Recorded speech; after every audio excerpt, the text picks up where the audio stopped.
Hello friends, welcome you all. आज मैं आपके लिए जो वीडियो लेकर देखिए बात करेंगे क्वालिटी की, बात करेंगे ग्रोथ की। देखिए, जब भी ग्रोथ की बात आती है, लॉन्ग टर्म इन्वेस्टमेंट की बात आती है, ग्रोथ यानी कि रेवेन्यू में ग्रोथ पहली बात। दूसरी बात, क्या क्या ये रेवेन्यू का ग्रोथ प्रॉफिटेबिलिटी में? क्योंकि अगर आप देखो, जो कंपनी नई स्टार्ट हो रही है वहाँ पे रेवेन्यू तो बढ़ता हुआ दिखेगा, लेकिन प्रॉफिटेबिलिटी उस हिसाब से ग्रो करती हुई नहीं दिख रही होगी। हो सकता है ऐसी चीज़ें, और कई जगह पे प्रॉफिटेबिलिटी भी साथ में ग्रोथ देखने को मिलेगा। तो ये दो बहुत इंपॉर्टेंट पैरामीटर होते हैं जो कि बहुत क्लियरली आपको बता देता है कि हाँ भाई, कंपनी कुछ काम कर रही है और ग्रोथ दिख रही है। वो जो भी काम कर रही है उसके रेवेन्यू में आपको ग्रोथ दिख रही है, उसकी सेल्स में रेवेन्यू जो है ग्रोथ दिख रही है, और साथ में क्या प्रॉफिटेबिलिटी भी बढ़ रही है।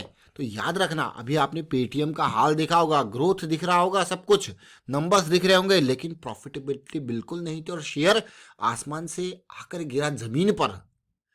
समझ रहे हो? तो इस तरीके से आपको सिचुएशन देखने को मिलेगी, क्योंकि जब तक वो पब्लिक नहीं है तो तब तक आपको लगेगा यार ये पब्लिक तो नहीं है, ये तो बहुत प्रॉफिट कमा रही है, और जैसे ही मार्केट में आता है, मार्केट उसकी रियल सिचुएशन पे उस स्टॉक को, उस कंपनी को लेके चली जाती है। हाँ, कुछ टाइम तक वो ओवर वैल्यूड हो सकता है, लेकिन उसके बाद वो असली जगह पे आता है और आपको फिर वैल्यू जोन में चीज़ें देखने को मिलती हैं। तो चलिए ग्रोथ ग्रोथ और क्वालिटी की बात करेंगे, साथ में एक स्टॉक को समझेंगे जो कि ग्रोथ और क्वालिटी पर्सपेक्टिव से उसके प्राइस सेक्शन को समझने की कोशिश करेंगे। और आगे बढ़ने से पहले मैं आपको बता दूं, अगर आपने अब तक चैनल को सब्सक्राइब नहीं किया तो जल्दी से सब्सक्राइब कर लें, बेल आइकन को प्रेस कर लें, जिससे आपको नोटिफिकेशन आती रहेगी। और प्राइस एक्शन सीखने के लिए आप ज्वाइन कर सकते हो मेंबरशिप ज्वाइन बटन पर क्लिक करके। जरा देखिए ये इंपॉर्टेंट रेवेन्यू के नंबर्स 2011 से लेके अब तक 400, 500, देखिए 600, और अभी के टाइम पे देख सकते हो आप 1000 करोड़ के पार ये रेवेन्यू के नंबर्स काफ़ी पसंद आ रहे होंगे आपको। पिछले 12 महीने के नंबर्स देखे, 2021 के, 2020 के, 2019 के, 2018 के, पिछले 4-5 साल से ये ग्रोथ ज़बरदस्त। क्या ये प्रॉफिटेबिलिटी में भी इसी तरीके के नंबर्स हैं? तो आप देख सकते हो ये नंबर्स प्रॉफिटेबिलिटी में भी आपको देखने को मिल रहे हैं। तो भाई कंपनी कौन सी है? अब आगे अगला क्वेश्चन, कंपनी कौन सी है? जी हाँ, हम बात कर रहे हैं न्यूलैंड लैब्स लिमिटेड की। न्यूलैंड का शेयर आज की डेट में 1582 के लेवल पे पहुंच चुका है, और ये मेजरली भाई वही बात, ये डोमेस्टिक और इंटरनेशनल सेगमेंट में आप फार्मा एपीआई, फार्मा ड्रग्स, उनके काम का ये स्टॉक। आप देखिए P ratio, market capitalisation 2000 crore का। आप कहोगे डेट तो कंपनी के ऊपर कम है, प्रॉफिटेबिलिटी, रेवेन्यू ग्रोथ आपने देख लिया, लेकिन ये स्टॉक, जरा प्राइस एक्शन समझते हैं इसका। देखिए ये प्राइस एक्शन आप देख सकते हो। अब आपको यार क्या बात है, ये स्टॉक देखिए जरा, ये इसका वीकली चार्ट है। अब वीकली चार्ट में आपको बार बार एक ही सिचुएशन, एक ही चीज़ कही जाती है कि भाई करेक्शंस को समझने की कोशिश कीजिए। देख रहे हो, लोअर हाई, लोअर लो, लोअर हाई, लोअर लो, 200 SMA बेस। जैसी सिचुएशन यहाँ पे पार हुई तो ये स्टॉक आज नहीं, इसी टाइम पे हमारी रडार में आया था। अब ध्यान देना, पहली बार जब ये स्टॉक रडार में आया था ये था, और इसका टारगेट जोन जो था वो ये लेवल था। क्यों ये लेवल? पिछला हाई। अगला टारगेट जोन ये लेवल। क्यों ये लेवल? उससे पिछला हाई, उसके अगला टारगेट जोन ये लेवल। आपको यार कब ये रडार में आया, कैसे ये रडार में आया? देख रहे हो, रैली कहाँ पे बेस लिया?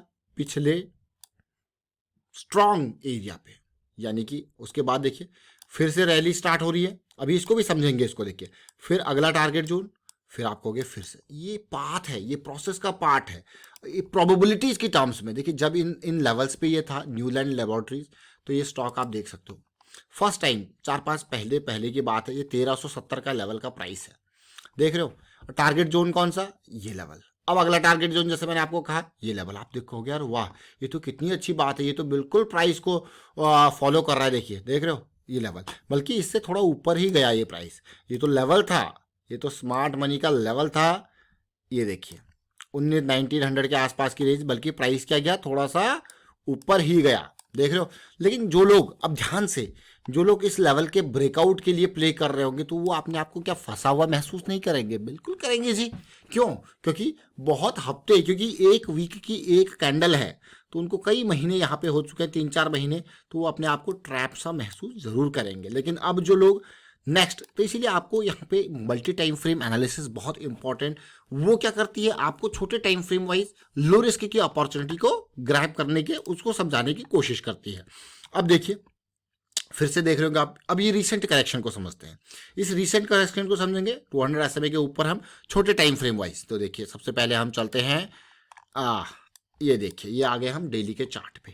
तो जब प्राइस साइकिल, ये बेरिश साइकिल था, ये वापस न्यूलैंड लैब का बुलिश साइकिल स्टार्ट हुआ था, बस यही टाइम था सितंबर टाइम फ्रेम में, ये स्टॉक रडार में आया था, बढ़िया रैली, फिर 200 SMA के पास सपोर्ट। अब ध्यान से वही चीज जो हम अभी देख रहे थे, अब वही सिचुएशन यहाँ पे भी आपको देखने को मिल रही है। कौन सी? ये करेक्शन की। देख रहे हो इस पार्ट को? इस पार्ट को अगर आप यहाँ पे लाइंस ड्रॉ करोगे इस करेक्शन की, तो आपको हो गया यार, ये बिल्कुल अभी ऐसा नहीं कि ये पार होगा, कि ये भी ये नीचे नहीं आ सकता है, लेकिन 200 SMA हमारे पास बैठा हुआ है जो कि सपोर्ट का काम कर सकता है, यहीं से भी वापस आ सकता है, नीचे भी आ सकता है। तो अभी हमारे लिए डीप स्टॉप लॉस ये अवेलेबल है। लेकिन इंपॉर्टेंट पता है ये स्टॉक क्यों? ये वॉल्यूम्स, अभी एक प्राइस और वॉल्यूम का रिलेशनशिप की हमने बात करी थी, ये वॉल्यूम्स आप देख रहे हो इन लेवल्स पे। ये देखिए, यहाँ से वॉल्यूम एकदम राइज हुआ था, प्राइस फिर से वही, ये मतलब ये इंपॉर्टेंट डिमांड जोन हो गया। देखिए प्राइस फिर से वहीं आया, और फिर देखिए, फिर वाइस प्राइस उसी लेवल से वापस गया।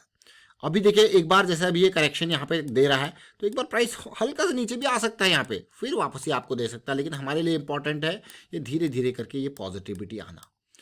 अब ये हमने छोटे टाइम फ्रेम को देखा, लेकिन इस करेक्शन के दौरान क्या इससे भी छोटे टाइम फ्रेम का जो है मैं कहूँगा साइकिल चेंज हुई थी? तो इससे भी छोटे टाइम फ्रेम को देखेंगे, बिल्कुल चेंज हुई थी। और आप देखिए इस करेक्शन में ये साइकिल चेंज हुई थी, अभी फिर से बुलिश साइकिल में है, तो 200 SMA सपोर्ट का काम यहाँ पे कर सकता है। और फिर इससे इंपॉर्टेंट, अब जैसे हम इस पार्ट को समझ रहे हैं पूरी डिटेल में, अब आप धीरे धीरे देखोगे कि हाँ ये करेक्शन अब ये रिजॉल्व होना ज़्यादा इंपॉर्टेंट है, 1640 का ये लेवल। तो इसीलिए हम और छोटे टाइम फ्रेम पाए इसको समझने के लिए।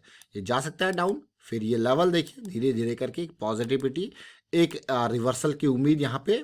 और इसीलिए बड़े टाइम फ्रेम को साथ में लेते हुए छोटे टाइम फ्रेम को एग्जीक्यूशन के लिए लेते हुए ये सारी डिटेल में न्यूलैंड लैब की हमने आपको शेयर करने की कोशिश की।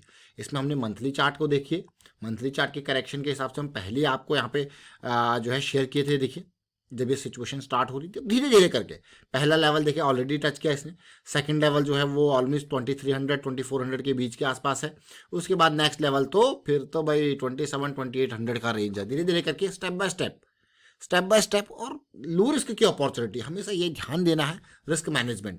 तो मान लो कोई भी स्टॉक, ये टर्मेट अभी कुछ दिन पहले आपके लिए, 1-2 दिन पहले, अगर मान लो आप यहाँ पे 66 पे बाई कर रहे हैं, आपका डीप स्टॉप लॉस है भाई 50 के अराउंड का, और जो है यहाँ पे और लाइट स्टॉप लॉस यहाँ पे देखिए ये 55 के आसपास। आपने कहा 10 पॉइंट का लॉस मैं यहाँ पे लेने के लिए तैयार हूँ, क्योंकि यहाँ पे जो लास्ट जॉइंट है ये पॉइंट है। तो आपने कहा 10 पॉइंट का रिस्क लेने के लिए तैयार हो, तो देखिए अगर आप यहाँ पे शेयर 1000 खरीदते हो तो 10,000 का लॉस सीधे सीधे है। तो ये इंपॉर्टेंट है रिस्क मैनेजमेंट। लेकिन अगर आप 10,000 का लॉस लेने के लिए तैयार नहीं हो, तो आप 5,000 का लॉस लेने के लिए तैयार हो, तो आपने शेयर की क्वांटिटी को रिड्यूस करना, that is the important part. तो चलिए फिलहाल वाइंड अप करता हूँ वीडियो को, और उम्मीद करता हूँ आपको समझ में जरूर आएगा। वीडियो अच्छा लगा तो शेयर जरूर कीजिए, लाइक कीजिए, प्राइस एक्शन सीखते रहिए, प्रैक्टिस करते रहिए, प्रैक्टिस बहुत इंपॉर्टेंट है, और risk management is the key. And thank you for watching the video.